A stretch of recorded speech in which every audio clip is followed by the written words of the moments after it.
Bapak dan ibu-ibu, saudara-saudari, kaum muslimin dan muslimat, al-hadirin wal hadirat, wal musyahidina wal musyahidat, jemaah salat maghrib dan insyaallah isya di Masjid Utsman bin Affan radhiyallahu anhu Senayan, Kampar Utara, yang saya muliakan, yang saya hormati, yang saya cintai.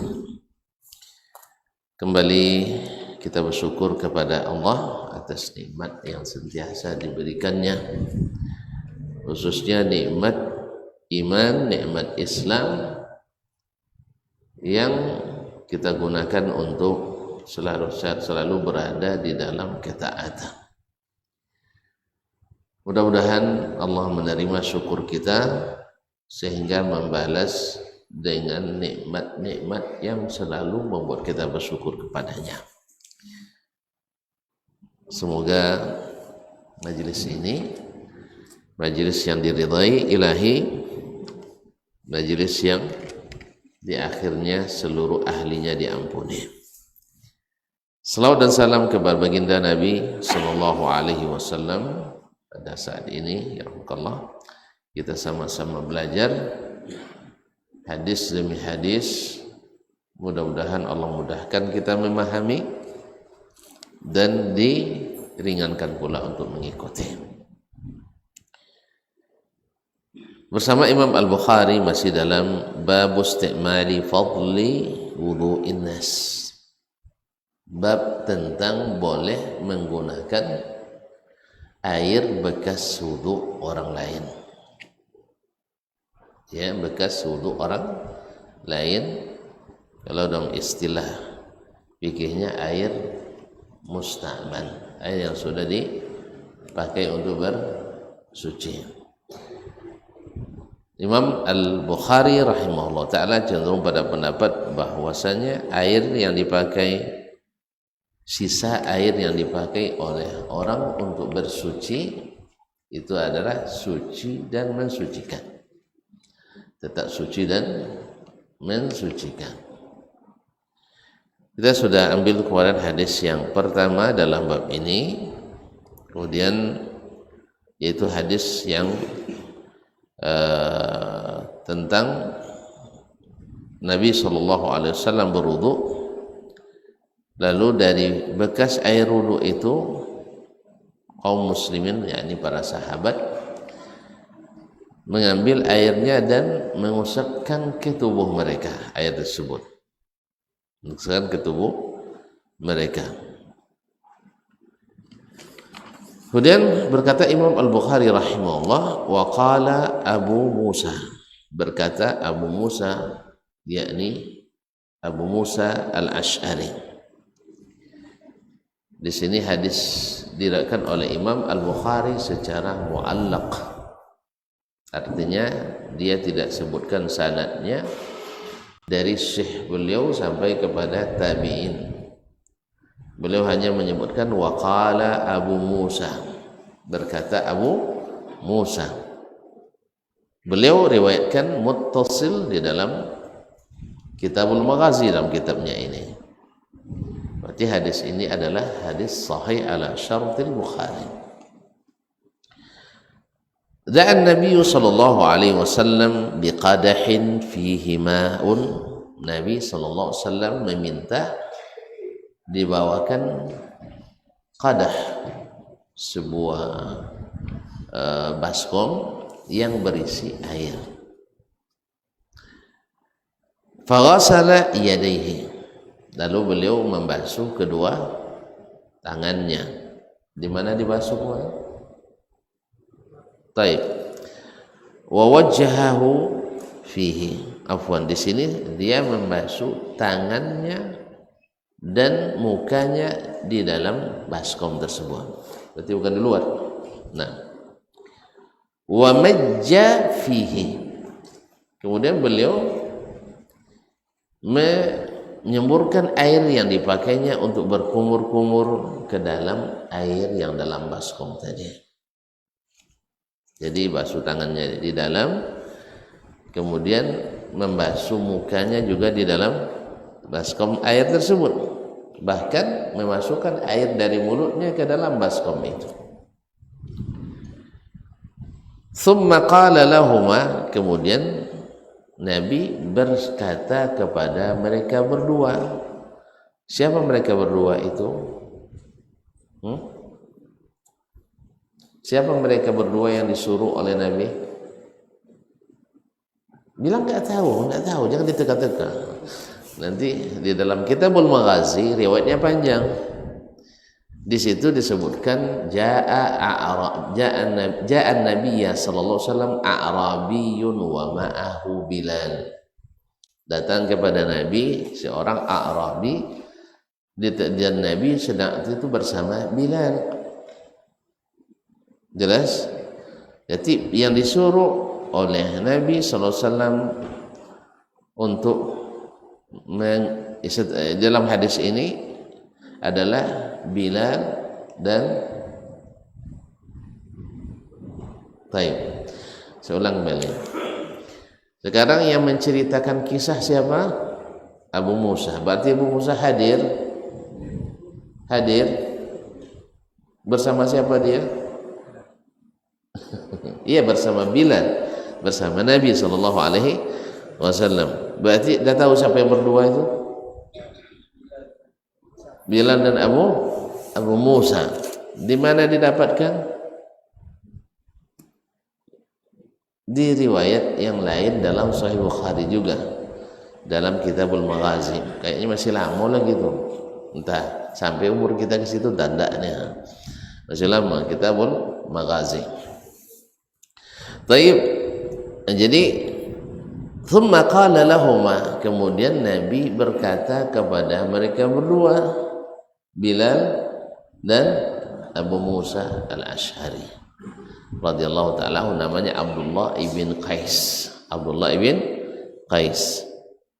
Ishraba minhu, minumlah air itu. Air mana? Yang tadi dipakai Nabi basuh tangan, cuci muka dan berkumur. Nah, mau gak tutup minum? Mau? Kalau Nabi mau, tapi kalau Ustadz jangan. Sebab apa? Sebab Ahlus Sunnah bertabarruk hanya dengan zat Nabi sallallahu alaihi wasallam, sedangkan selainnya itu tidak dianjurkan atau tidak disunnahkan. Tapi banyak ustaz yang membolehkan, dia berijtihad mereka. Kalau Nabi boleh, kenapa yang lain enggak? Saya ulang kembali, kalau Nabi boleh, kenapa yang lain tidak boleh? Karena al ulama warathatul anbiya. Kita katakan generasi terbaik umat ini siapa? Sahabat. Siapa sahabat tuh? Ada Abu Bakar, ada Umar, ada Utsman, ada Ali. Ada enggak mereka yang wali waktu itu? Tapi bukan wali majzub. Wali yang gila enggak ada. Wali yang sehat ada enggak waktu itu? Enggak ada. Semuanya wali Allah ya hadikan. Antum bilang enggak ada wali zaman Nabi sallallahu alaihi wasallam. Astagfirullah, istighfar ya akhi. Masa sekarang banyak wali, dulu enggak ada wali? Justru mereka semuanya waliullah. Para sahabat itu semuanya waliullah, karena mereka adalah orang yang paling taat kepada Allah SWT.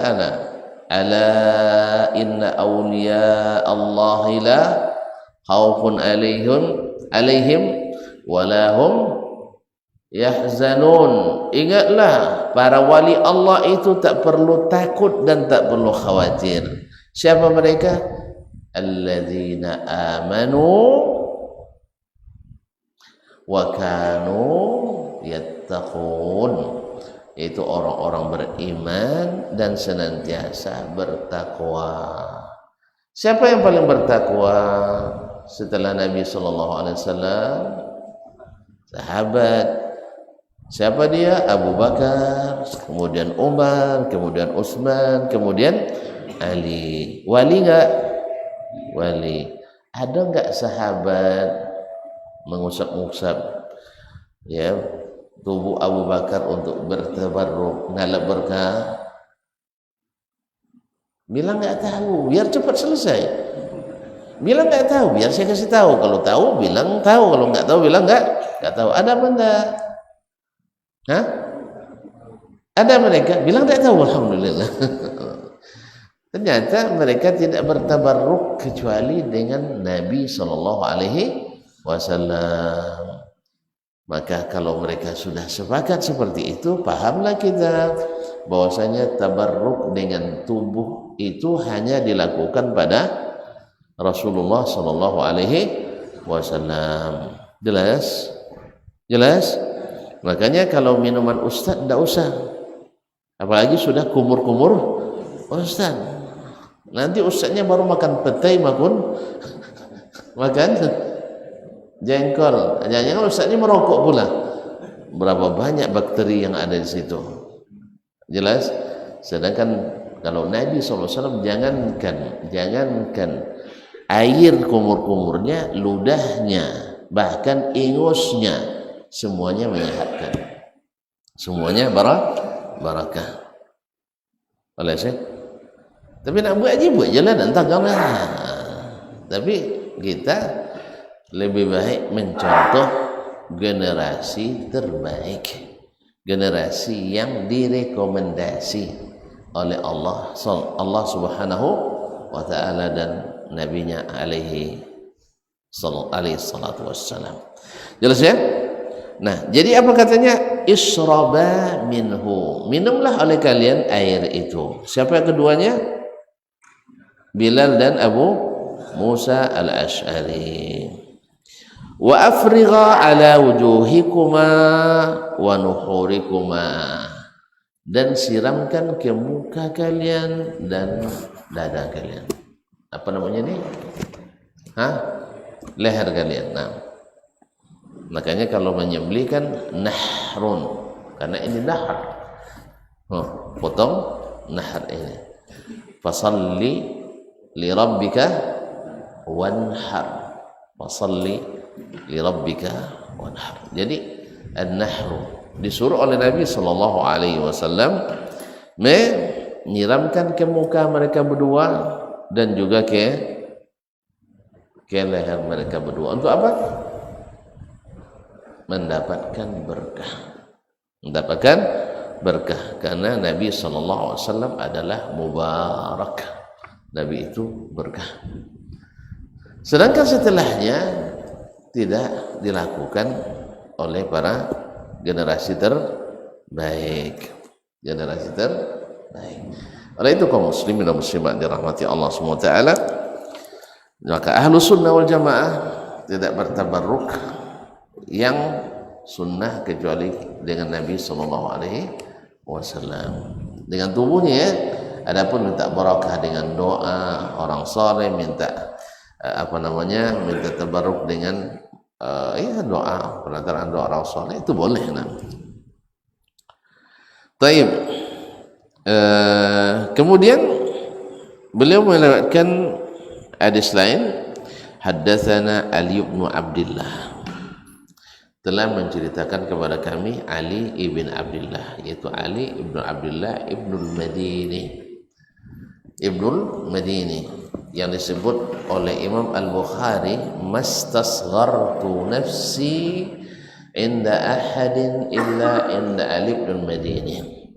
Saya tak pernah merasa kecil, merasa kerdil di hadapan siapapun kecuali di hadapan Ali ibnul Madini. Kan baru bilang ibnul Madini. Jadi syekhnya yang paling dihormati oleh Al-Bukhari dari sisi ilmu hadis adalah Ali ibnul Madini. Ali ibnul Madini. Apa itu? Ali ibnul Madini. Nah, qala haddatsana Yaqub ibn Ibrahim ibn Sa'ad, telah menceritakan kepada kami Yaqub ibn Ibrahim ibn Sa'ad ibn Abi Waqqas al-Laythi radhiyallahu Az-Zuhri radhiyallahu taala anhu qala haddatsana abi, telah menyatakan kepada kami bapakku, yaitu Ibrahim ibn Sa'ad ibn Abi Waqqas. Sa'ad bin Abi Waqqas masih ingat ya? Hah? Dia salah seorang dari sahabat yang 10 dijamin masuk surga secara al-mubasysyirina bil jannah, dan terkenal dengan mujabud da'wah, doanya makbul. Bila dia berdoa langsung Allah kabulkan. Dan dia awwalu ramin fil Islam, orang yang pertama melepas anak panahnya dalam Islam. Apa maksudnya? Orang yang pertama melepas anak panahnya dalam Islam, apa maksudnya? Tidak pernah memanah sebelum itu. Apa maksudnya? Tidak tahu. Ambil selesai kan? Ini bagus, ini tidak tahu. Yaitu orang pertama yang melepas anak panah dalam berjihad fi sabilillah. Allah paham? Kalau memang dia memang sudah ahlinya dari dulu, di masa jahiliyah memang ahlinya.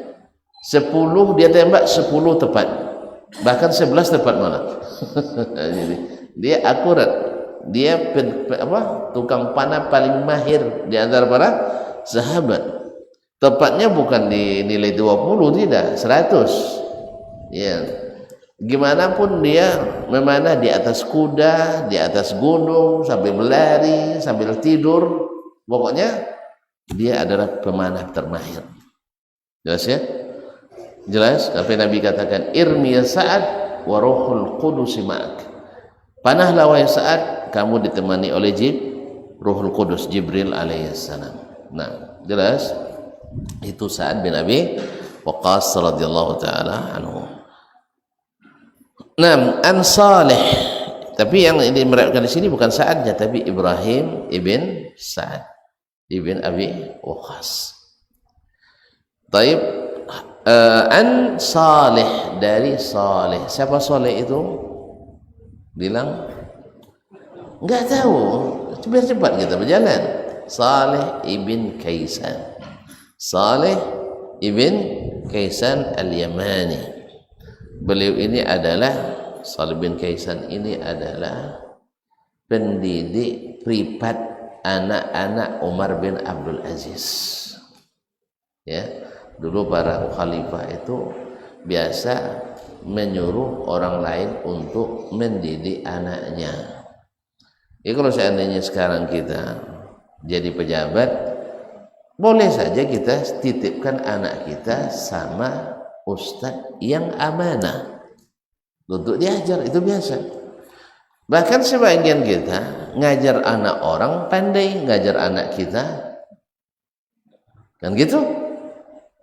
Makanya kalau ada kadang-kadang sebagian istri ini, ini kalau tahu itu bilang didik anak suaminya. Kita bilang kita anak orang kita yang didik, anak kita orang yang didik. Tapi bukan berarti tidak sama sekali, tidak. Ya, kita kadang-kadang datangkan pendidiknya anak didik kita juga. Yang mendidik anak kita, anak didik kita juga, yang kita tahu amanahnya. Nah, jadi kaum muslimin muslimat, ya, karena kalau kita harus masing-masing mendidik anak dengan kesibukan yang serba ini, tidak mungkin.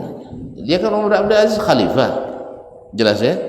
Di masa kecil sebelum jadi khalifah, iya yang didik. Tapi setelah jadi khalifah, dia mendidik bukan lagi dengan cara mengajar alif bata, tapi melihat bagaimana dia melakukan tindakan dan kebijakan dalam mengurus negara. Itu juga pendidikan. Antum pulang ke rumah, masuk ke rumah, apa yang antum ucapkan? Masuk rumah, apa yang antum ucapkan? Assalamualaikum. Pendidikan apa tidak?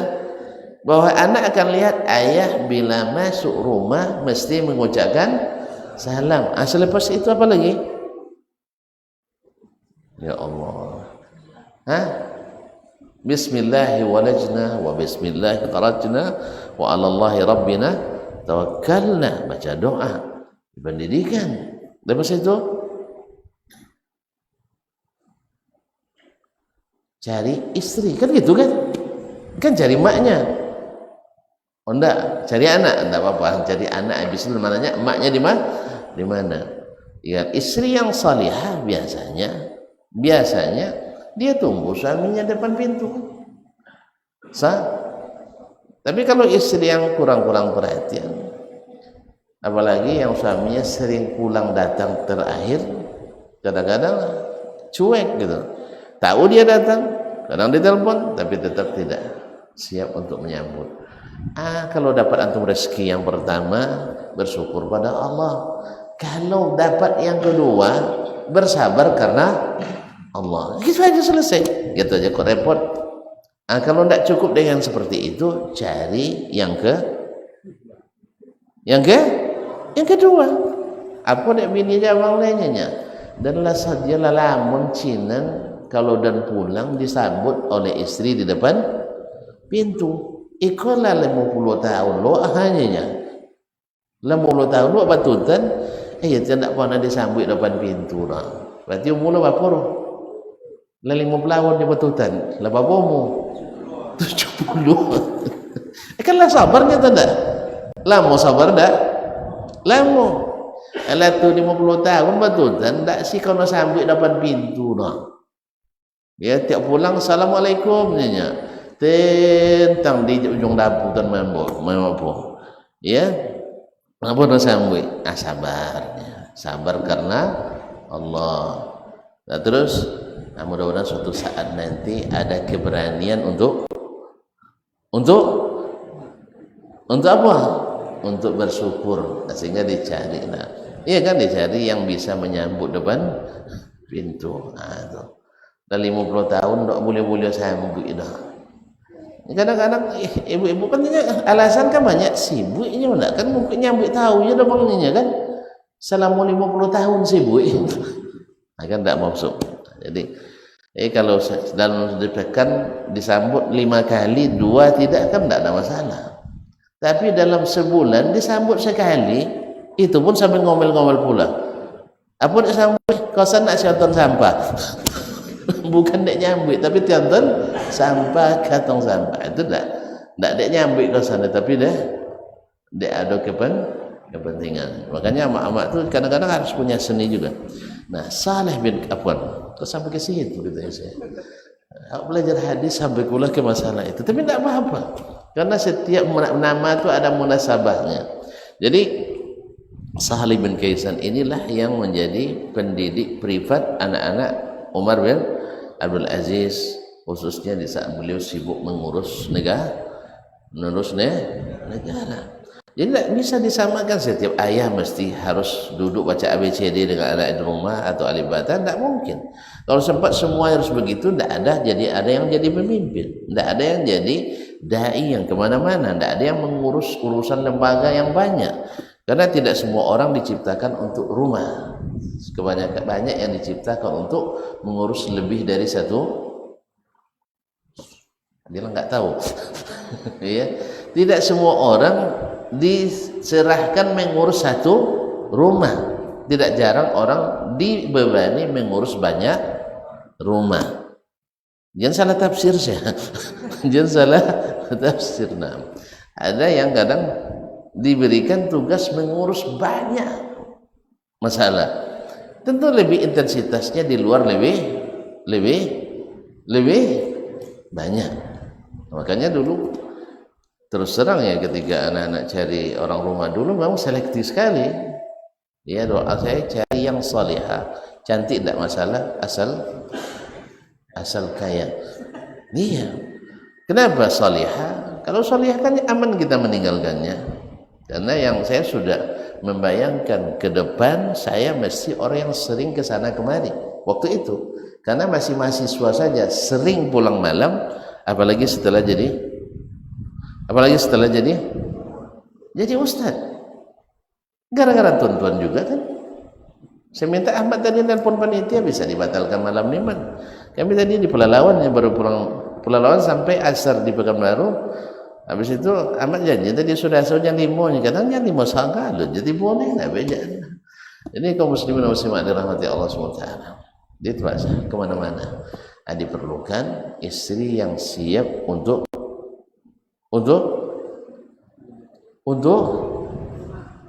di rumah, walaupun sarjana.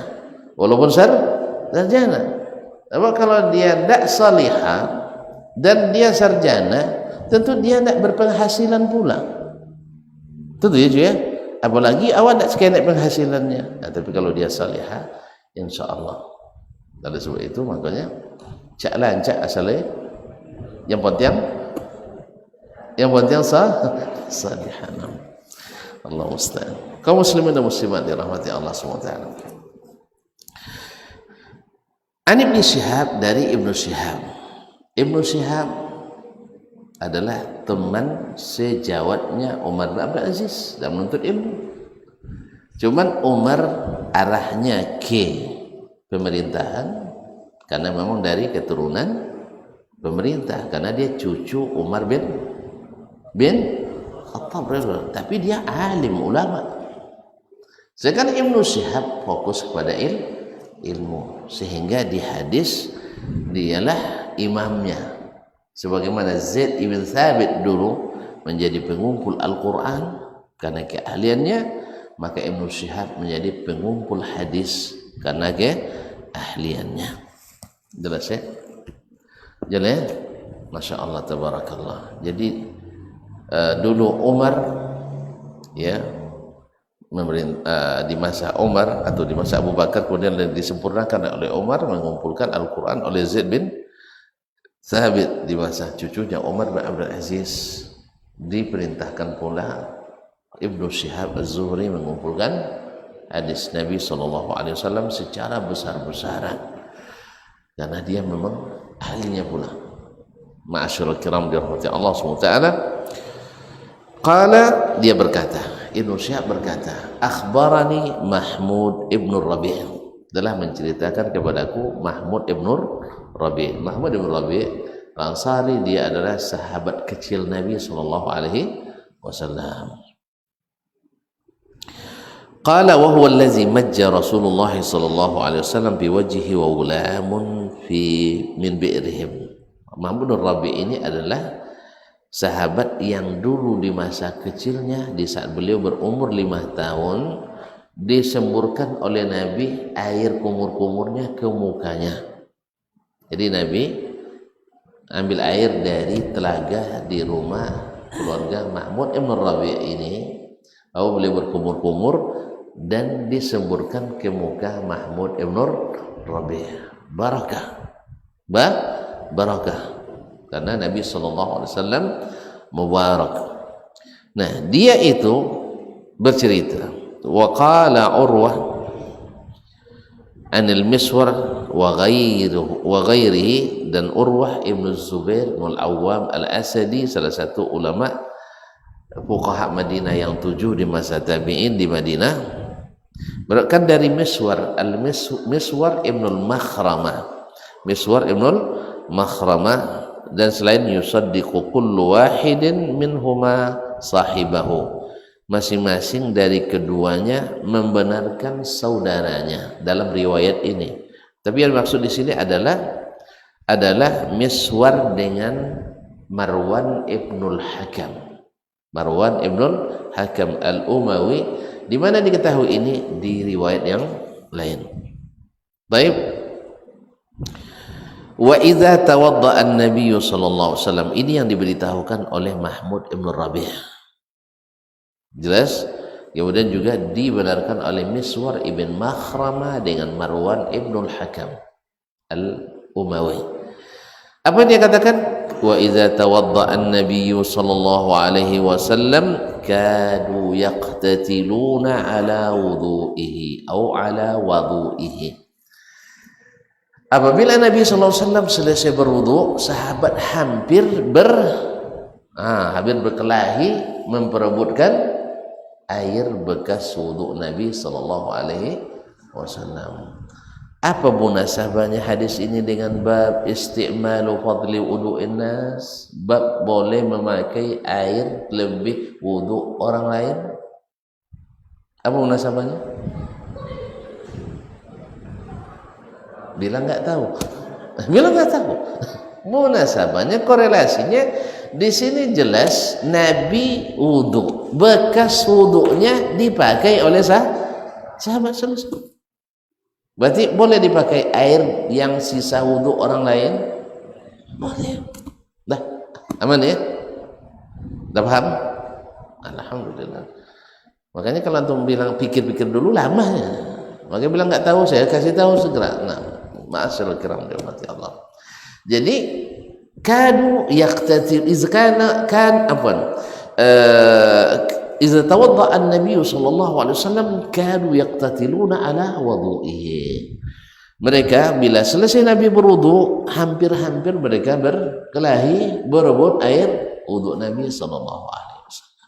Siapa yang tidak pernah berebut saya?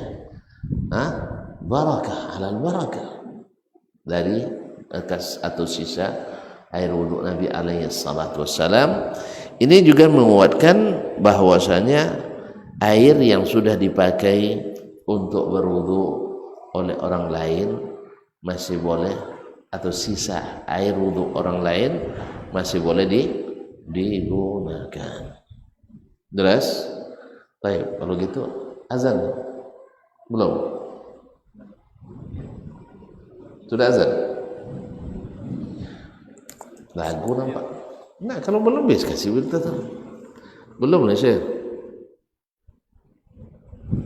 Sudah belum? Nah? Tidak ada yakin satu. Hah?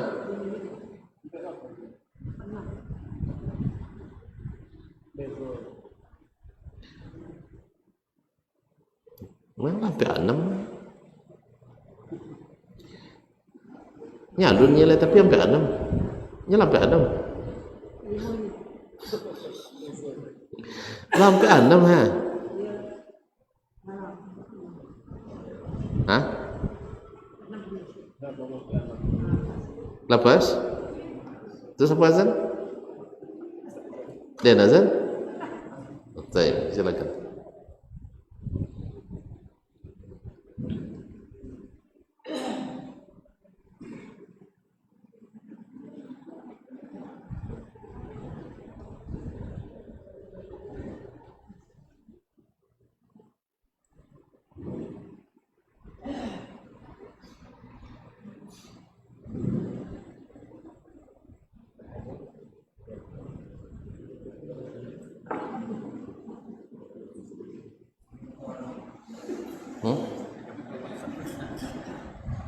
Ikat. Tapi wali yang lihat.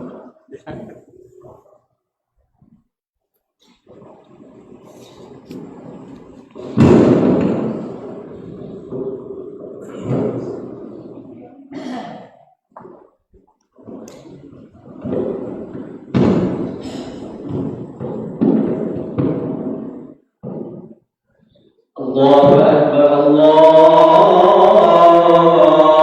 Akbar. Alhamdulillah. Allahu Akbar, Allahu Akbar.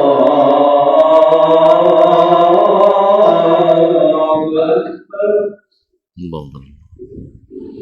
Asyhadu an la ilaha illallah. Wa asyhadu an la أشهد أن لا إله إلا الله.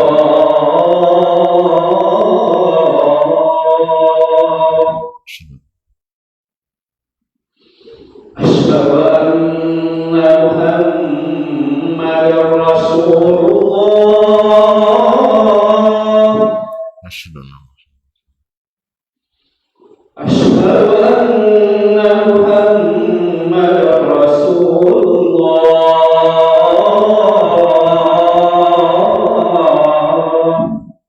أشهد أن حي على الصلاة. لا حول ولا قوة.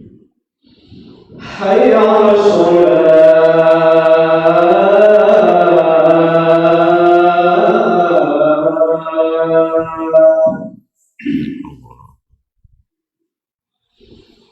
حي على الفلاح.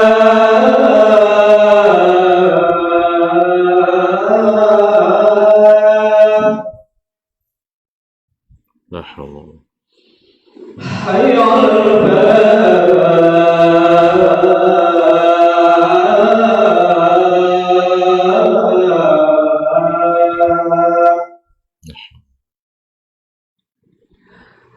الله أكبر الله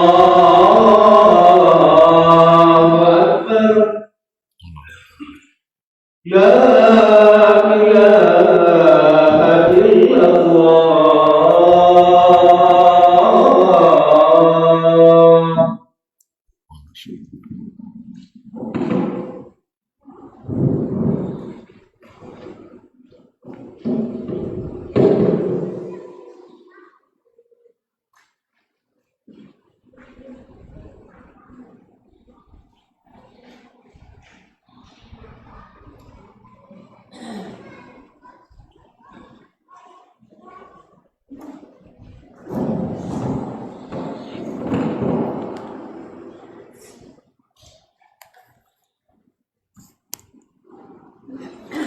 Baik, kaum muslimin, kaum muslimat dirahmati Allah SWT. Kita lanjutkan dengan hadis selanjutnya.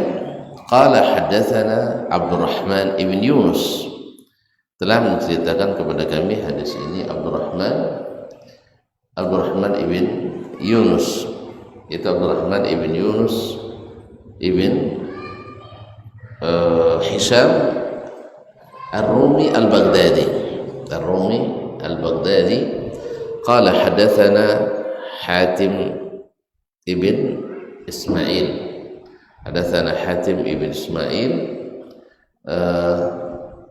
حاتم ابن إسماعيل عن الجعد, dari Ja'ad itu Ja'ad bin Abdurrahman, Al-Ja'ad ibn Abdurrahman ibn Aun. Qala sami'tu Sa'ib ibn Yazid, saya mendengar As-Sa'ib ibn Yazid ibn Sa'id ibn Yazid ibn Sa'ib Al-Kindi yaqul, dia berkata, dia ini adalah sahabat dan ayahnya juga sahabat Nabi alaihissalatu wassalam. Yaqul, dia berkata, zahabat bi khalati ila Nabi sallallahu alaihi wasallam, bibiku membawaku datang kepada Nabi sallallahu alaihi wasallam. Faqalat, lalu dia berkata, ya Rasulullah, wahai Rasulullah, inna ibna ukhti waqi', ini anak saudari perempuanku ini atau keponakanku ini waqi', yaitu sakit di kakinya, ada sakit di kakinya, kesakitan di kakinya. Famasaha ra'si wa da'ali bil barakah, lalu Rasulullah SAW mengusap kepalaku dan mendoakan keberkahan untukku.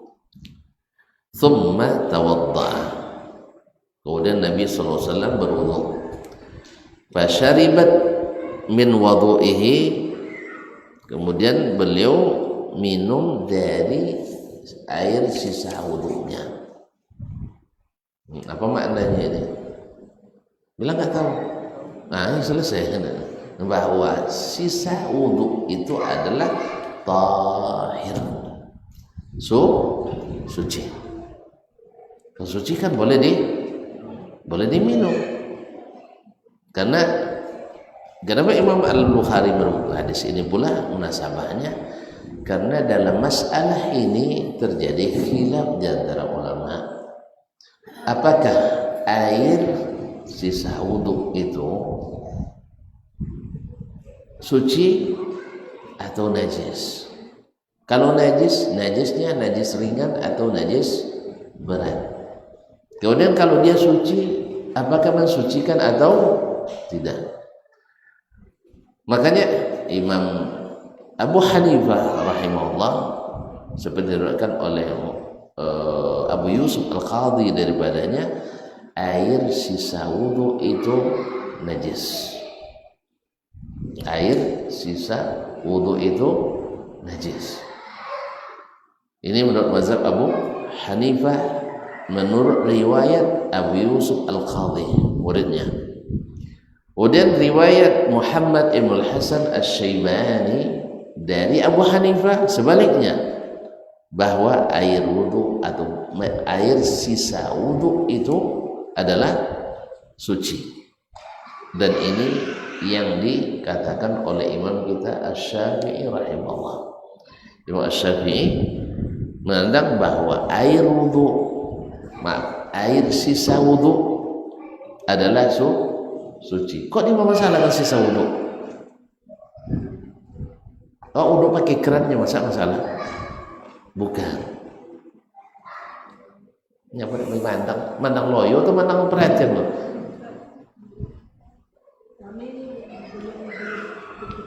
Itu makanya dia nampak.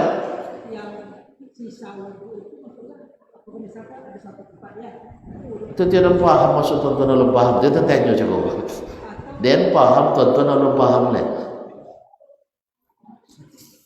Dia paham tuan-tuan orang paham. Jadi dia bertanya cukup. Ikut dia mengarwati atau dia? Itu dia. Itu dia nak jalan kini lah. Kan dari tadi sahabat Nabi minta dibawakan air wudhu dalam baskom. Wudhu orang lu pakai keran? Enggak. Jadi kita bayang wudhu pakai keran lah. Jadi duduk orang lu contoh mandi. Wudhu orang dulu contoh mandi. Sagayung lu untuk masuk muka aja nya.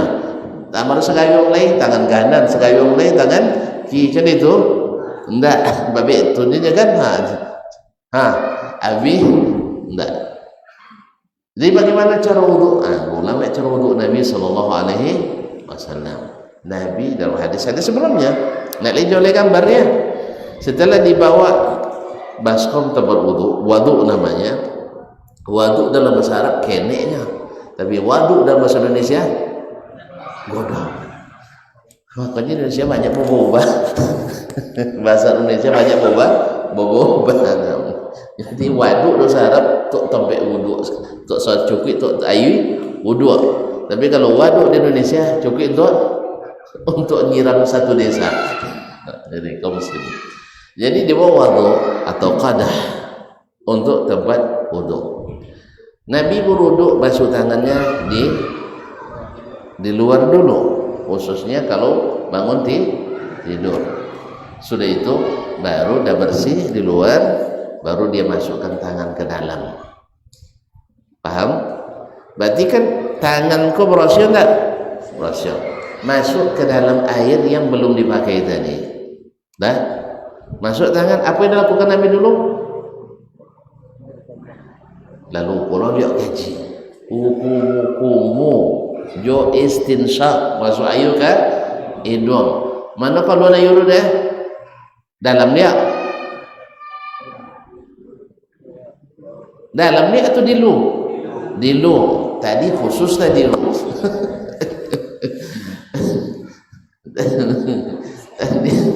tadi kan dia cik masuk muka je tangan ada dia tak wuduk tadi kan. Jadi untuk berberakah. Jadi dibuangnya di lu. Sudah itu basuh muka dalam atau di lu. Sudah itu basuh tangan sampai siku. Habis itu usap kepala, kemudian telinga. Habis itu kaki di dalam masuk atau di lu? Di lu. Siswa itu jangan dicitong kini dulu. Alah, bajaleh. Alhamdulillah. Apa dek di permasalahan dia ulama? Apa dia permasalahan ulama? Tadi ketika membasuh tangan, tu masuk tangan lihat dalam, niti enggak ayu basuh tadi? Niti enggak? Bagi mereka ayu yang dari tangan tadi itu berubah. Pahamnya? Berubah karena air yang sudah dipakai campur je sisa ayu tadi. Jalannya? Jadi ketika kumu-kumu kan ada ayu si kodoleh tu balap dulu bawa masuk dalam kan tak dah bercampur air yang telah pakai dengan air yang belum terpakai itu. Jadi masalah oleh ulama. Kalau jadi Katanya lah nampak dia kamu tu jodoh. Pasti tak paham ni dia. Pasti tak paham. Nya dalam aku tak paham. Jadi kamu aja leh. Nah, sisa air itu karena air yang dipakai membasuh anggota tubuh wudu tadi, ya, menurut sebahagian berubah jadi air najis.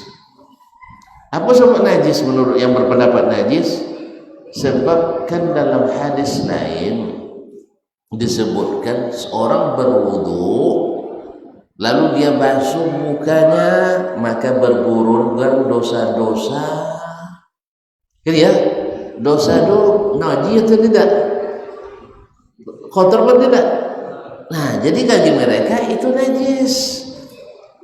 Jelas? Makanya ketika air itu dibasuh muka, kan oke kita tangan sebagian dong. Dan gunanya menghapus dosa, maka dimasuk ke dalam ayu tadi. Jadi ayu dosa enggak? Ayu dosa. Nah, ayu dosa itu tentu najis. Itu menurut pendapat sebagian ulama. Alah, jalurnya dianggapnya air najis. Nah, sekarang najisnya najis berat atau najis ringan?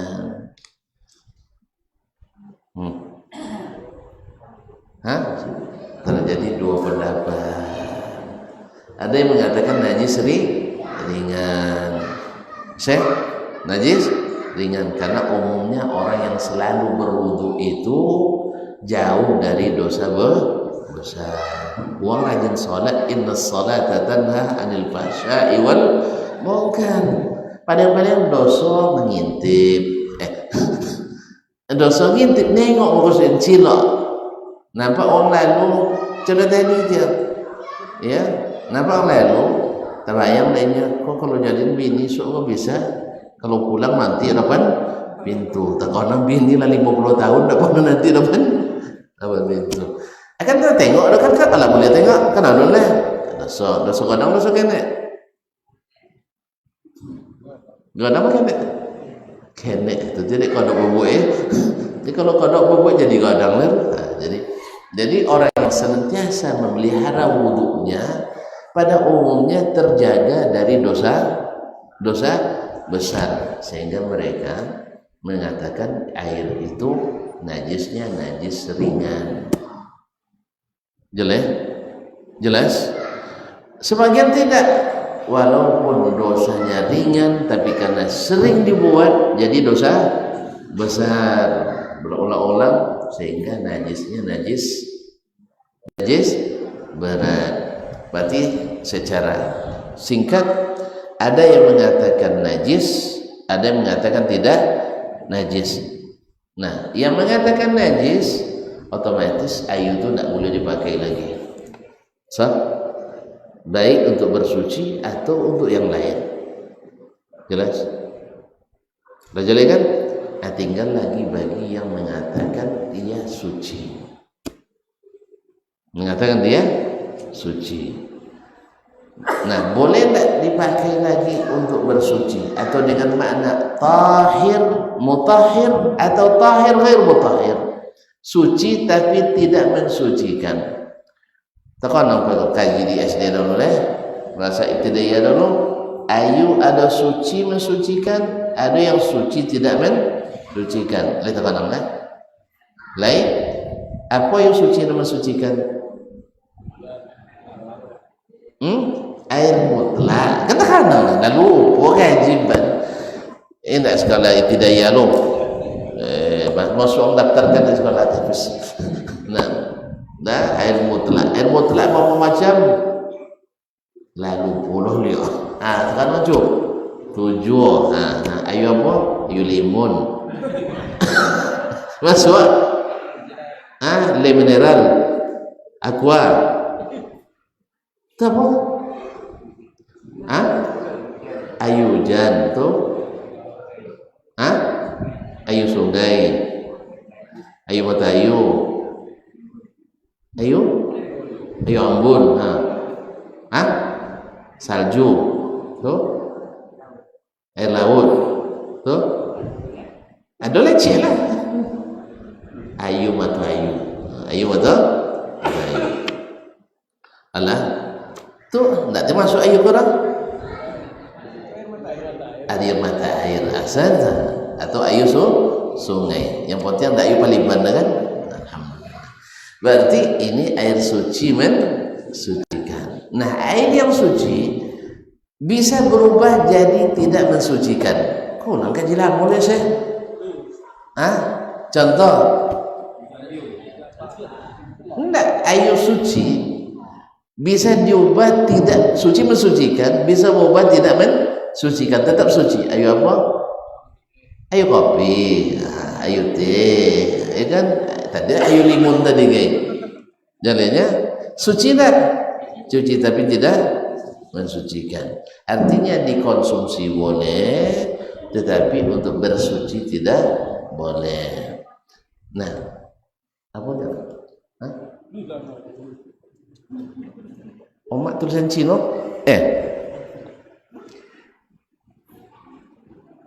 Baik. La ilaha illallah Muhammad Rasulullah. Apa tu tadi? Nah, kini air bekas wudhu tadi. Bagi yang mengatakan najis, alasannya kita sebutkan tadi kan? Sudah kan? Baik, tinggal lagi yang mengatakan suci. Mensucikan atau tidak? Nah, khilaf lagi. Sebagian mengatakan dikonsumsi boleh seperti tadi. Apalagi untuk ngambil berkah tadi kan? Nah, kemudian yang mengatakan najis kita tolak juga dengan hadis tadi. Nabi sallallahu alaihi wasallam meminum dari sisa wudunya yang notabene bercampur dengan air yang dibasuh untuk yang memakai untuk basuh anggota wudunya. Kalau diminum, kalau dia najis boleh diminum? Enggak kan? Taib. Kemudian enggak, minum di situ untuk ngambil barakah, tabarruk. Boleh enggak bertabarruk dengan yang najis? Woi. Boleh enggak? Serius nih? Nabi misalnya akramakumullah beol dan apa namanya? Beol ya. BAB BAK. Lalu dikumpul oleh sahabat, dilumurkan ke mukanya. Ada? Ada enggak? Enggak ada. Karena najis. Maka najis tidak boleh ngambil berkah. Enggak ada berkahnya pada yang paham enggak? Bilang enggak? Makanya sahabat tidak pernah mengambil atau bertabarruk dengan kotoran Nabi sallallahu alaihi wasallam. Berarti Mughirah bin Syu'bah mengantar Nabi ke tempat buang hajat, dia bawakan airnya, tidak dibawanya, "Ya Rasulullah tolong tampung untuk bahan uji labor." Tidak ada. Atau misalnya Abdullah bin Abbas mengantarkan air untuk cebok Nabi sallallahu alaihi wasallam, lalu dia bawa pula saya misalnya, "Tolong Rasulullah, tahu saya?" Apa ini? Sebentar sini. Ongkos kirim. Iya, mana yang tadi? Kasih yang tadi siapa? Ada lemat enggak? Kalau enggak ada terpaksa tak maaf. Oke. Sini nih. Yang tadi mana? Kasih yang tadi. Siapa yang tadi ngantar tadi?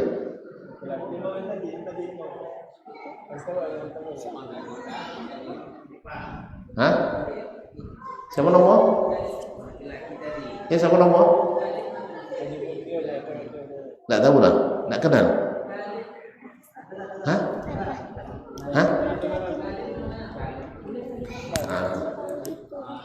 Ini ngantar pertanyaan tadi, suruh kesini kalau gitu. Udah. Baik, muslimin dan muslimat dan mutar. Udah jelas? Ini kayaknya panjang jadi mana? Maka dijawab dengan apa? Kalau yang mengatakan najis sudah ada terjawab. Sekarang tinggal lagi mensucikan atau tidak. Ikut tadi? Sini nak. B nya namanya Masya Allah. Fadhal, Masya Allah.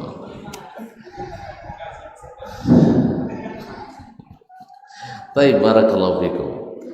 Berarti tinggal lagi masalah mensucikan atau tidak. Baiklah kaum muslimin dan muslimat dirahmati Allah Subhanahu wa taala. Kemudian thumma tawadda'a fasyaribtu min wudu'ihi. Kemudian Nabi berwudu, lalu saya minum dari sisa wudunya tadi. Berarti suci lah, suci. Alhamdulillah. Berarti pendapat siapa yang benar ini? Bilang saja imam kita Syafi'i. Juga riwayat dari Imam Abu Hanifah. Juga itu yang diriwayatkan dari Imam Ahmad dan Imam Malik rahmatullah ala jami'. Imam Abu Hanifah 3 riwayat daripadanya. Ya, 3 riwayat daripadanya, dan terjadikan juga Imam Syafi'i rahimahullah taala.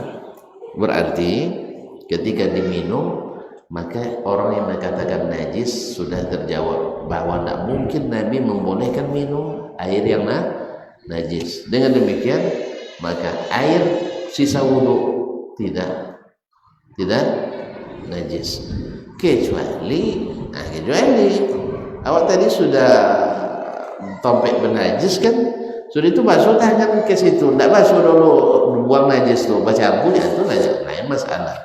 Ini kan orang hanya karena wudhu saja, karena wudhu tidak membuat air suci bernajis. Ya saya? Nah, tinggal lagi masalah dia suci, tapi apakah boleh dipakai untuk bersuci lagi atau tidak?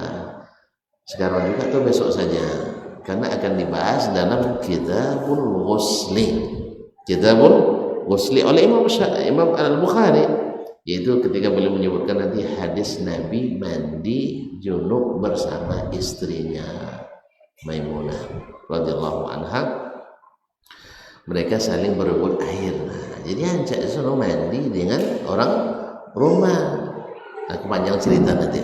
Nah, masih cerita mandi orang rumah sambil berebut air. Intinya di mana istimbatnya nanti? Kita tunggu saja saatnya. Insyaallah taala. Jelas? Jelas? Baik. Kemudian thumma qumtu khalfa zahri fa nadartu ila khatamin nubuwah baina katifaihi misla zirril hajalah. Lalu saya berdiri di belakang punggungnya, punggung Nabi sallallahu alaihi wasallam, dan saya melihat ada cap kenabian di punggung Nabi sallallahu alaihi wasallam. Ya saya baina katifaihi, itu di antara dua bahunya. Berarti di sini ada cap kenabian. Makanya dulu dalam ketika belajar sirah, ketika Nabi sallallahu alaihi wasallam berangkat dibawa oleh Abu Talib, walaupun riwayatnya dilemahkan oleh sebagian ulama, sampai bertemu dengan Bahira dengan jalan, lalu dilihatnya ada khatam kenabian. Ya seperti dalam riwayat lain disebutkan mislu baydah hamamah, seperti telur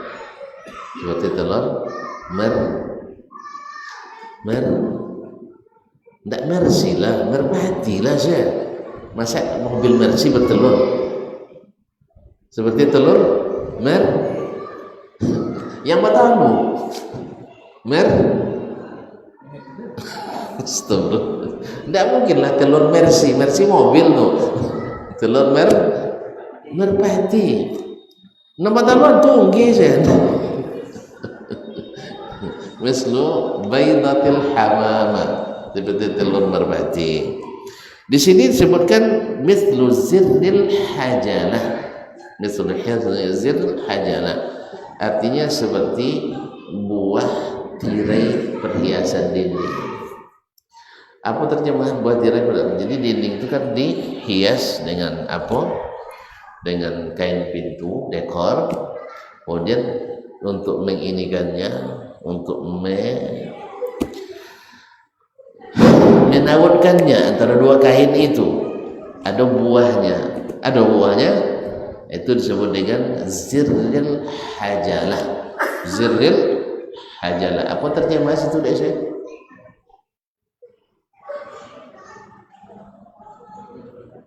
Ayam berarti deh. Enggak ada apa ya, tulin ini artinya. Jadi apa namanya, kain pintu apa tuh kain pintunya kan ada bol-bol doh lain untuk apa bol-bol doh tuh nyangkut menawin sa jalan payang awalnya tahu lah jangan tahu lah ya, karena ada yang bilang makna dari hajala itu adalah burung yaksubi atau burung yakubi ya, telur burung lah, selesai lah. Jadi bayangkan itu payah mau numpat payah mau jalan bola enggak kain pintu enggak jalan kan tuh bayar. Jadi al hajala itu jamak hijal ya, jamak hijal mufrad hijal, dan hijal itu adalah rumah yang dihias dengan kain pintu yang tirai-tirai. Jadi untuk menautkannya itu biasanya dibual. Tentu dibualnya disimpul. Enggak berbual, ini bercakap-cakap dibual. Iya. Nah, itulah bahasa Indonesia mana menurutnya sih? Kamus bahasa Indonesia ada dalam dunia. Enggak sampai komenya. Tapi dibual. Nah, itu jadi khatam nubuwah itu lebih sebesar itulah, lebih kurang sebesar itu. Untuk lebih jelasnya seperti sebesar telur burung merpati. Lah jole. Jangan mersi sambil dah. Nah, burung merpati. Wallahu taala alam. Ini masalah ini juga akan dijelaskan lagi dalam kitab Nubuwah nanti tentang tanda-tanda kenabian Nabi sallallahu alaihi wasallam. Yang jelas bagi kita hari ini adalah sesuai dengan bab boleh memakai air sisa wudu orang lain. Jelas? Nanti lu untuk minum la jole boleh karena suci. Untuk nyiram bunga la jole boleh karena suci. Untuk basuh pinggan la jole boleh karena suci. Basuh tangan jole boleh karena suci. Nah, apakah boleh dipakai lagi untuk berwudu atau tidak? Itu gini jalan panjang loh. Soalnya nanti tertarik abang datang. Ini kalau soalan sih, bangke enggak. Masalahnya kalau gini saudara dia patiak langke sampai enggak jenguk-jenguk ada. Ya, soalan kitabul muslim. Kita bicara dengan kitabul muslim. Tapi secara eksplisit sudah tersebut tadi bahwa boleh dipakai juga untuk bersuci lagi walaupun khilaf di dalamnya. Ada khilaf di dalamnya. Wallahu taala a'lam. Kan duduk pertanyaan Romahan.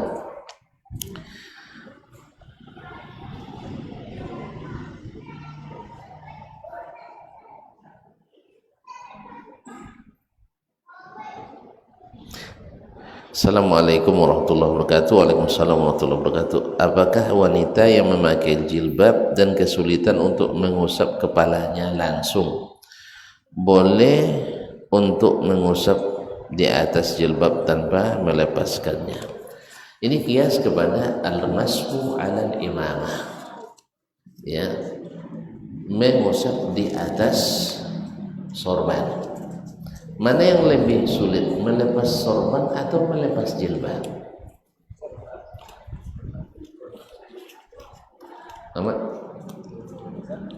Mana yang lebih sulit, melepas jilbab atau melepas sorban? Hah? Apa? Enggak masih tentu banurnya. Terbayang punya sih. Payahlah buka jilbab lagi. Sebab buka jilbab itu menyebabkan aurat tersingkap. Kalau buka sorban tidak tersingkap aurat, itu bukan tidak masalah boy nak boy lah. Paham tak? Jadi berat untuk membuka jilbab itu karena kalau dibuka apalagi di tempat ramai, kan sudah bahas sebelum ini. Maka wanita lebih sulit membuka jilbabnya daripada lelaki membuka sorbannya. Jelas? Nah, Karena mudarat buka sorban tidak ada, tapi mudarat buka jilbab itu ada. Oleh sebab itu ketika dibolehkan menyempurnakan usap kepala di atas sorban, tentu menyempurnakan mengusap kepala wanita di atas jilbab lebih dibolehkan. Jelas? Karena apa? Karena mudaratnya lebih berat daripada membuka sorban. Tetapi caranya gimana? Diusap dulu bagian depan saja, lalu dilanjutkan di atas ini.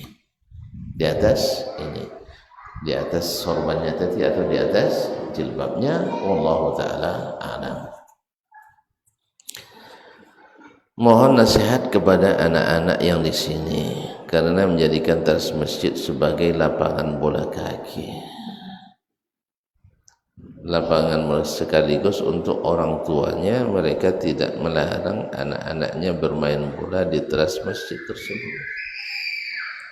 Saya tidak pandai menasihatinya. Anak-anak aduh. Mana anaknya? Tahu seorang tuanya dinasihati lagi ya. Saya pun punya anak. Soal bermain di masjid, ya selama tidak merusak dan mengganggu aktivitas masjid dan tidak bertentangan dengan kehormatan masjid, ini tidak dilarang. Tapi kalau seandainya mengganggu dan merusak atau bermudarat atau tak untuk mendirikan zikrullah. Oleh sebab itu kepada yang memiliki anak, ya gunakan masjid untuk itu kan. Padahal yang permainan yang sifatnya biasa, yang namanya anak-anak bergelut, berkejaran, itu biasa. Tapi kalau ayah jamak lah jauh jauh saji, itu luar biasa. Jadi pahamnya enggak? Lah dosi kajo ya jamak lu saji. Itu tidak boleh. Tapi kalau masih anak-anak berkejaran di masjid, itu sebenarnya tidaklah dilarang, kecuali ketika mengganggu orang sholat, dia tidak sholat, itu bahaya. Tapi kalau seandainya di saat ini, yang namanya anak-anak itu, awaknya yang kadang-kadang kalau udah terlalu lama, ustadznya mulai gelisah, apalagi anak-anak itu 15 menit cuma tahannya fokusnya, habis itu harus diselingi dengan yang lain. Nah, awak alhamdulillah sebelum mengaji dulu juga gitu, tapi setelah ngaji itu baru terasa, karena ini baru terasa.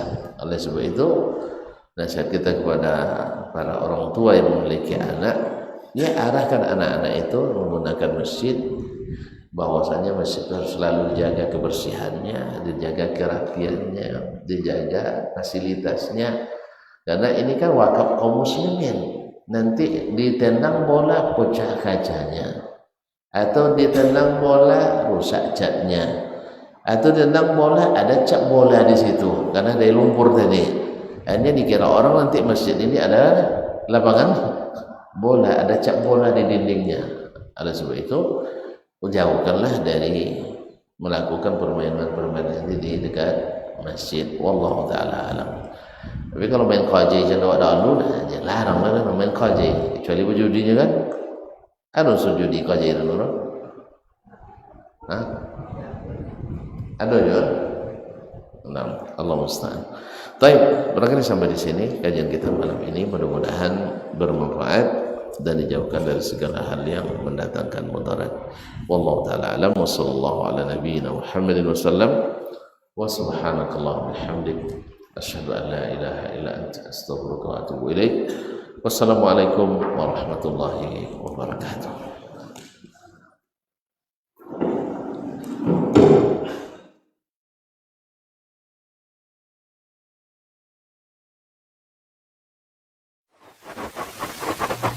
Barometer amal kita saleh tak salehnya di salat kita. Bila salat kita ikhlas dan sesuai dengan sunnah Nabi SAW, maka insya Allah amalan yang lain mengikut.